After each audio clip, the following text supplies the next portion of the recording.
நேற்று என் பையன் ஆக்சிடென்ட்டுன்னு சொன்னாங்க. குழந்தைய போய் பார்த்தேன். ஸ்பாட்லேயே என் குழந்தை இறந்துருச்சு. ஆனால் அது ஆக்சிடெண்ட் இல்லை, அது கொலை. சந்துரு, அந்த பையன் பேர் சந்துரு. அவங்க அப்பா பேர் சுரேஷ். அவங்க அம்மா பேர் கனிமொழி. அவங்க டிஎம்கேல மகளிர் அணி செயலாளராக இருக்காங்க. அவங்க தாத்தா தனசேகர், கே நகர் தனசேகர்னா எல்லாருக்கும் தெரியும். அவர் டிஎம்கேவோட பொதுக்குழு தலைவராக இருக்கார், மெம்பராக இருக்கார். அது மட்டும் இல்லாமல் கார்பரேஷன் சேர்மனாக இருக்கார். அந்த பையன், என் பையனுக்கும் அந்த பையனுக்கும் எந்த சம்மந்தமும் இல்லை.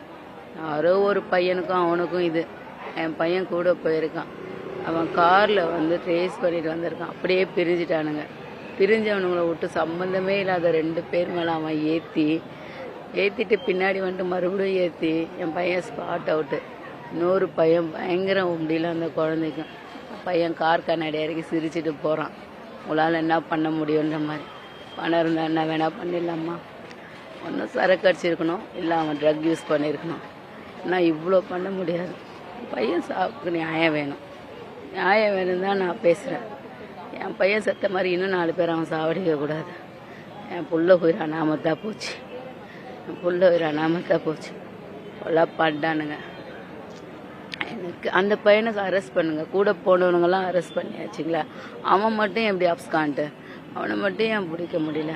பெரிய இடம், பணம் இருந்தால் என்ன வேணா பண்ணிடலாமா? என் பையன் Vivekananda college BA English literature final year. சந்துருன்ற பையன் எம்ஜிஆர் காலேஜ் நினைக்க எனக்கு தெரியல. அது டீட்டெயில்ஸ் எனக்கு தெரியல. இதுதான் தெரிஞ்சது. உங்களால் முடிஞ்சால் நியாயம் வாங்கித்தாங்க. இந்த பையனை அரெஸ்ட் பண்ணுற வரைக்கும் நீங்கள் போடுங்க. என் புள்ள செத்த மாதிரி 4 புள்ள சாவானா? நான் நிற்கிற மாதிரி யாரும் நிற்க வேணாம்.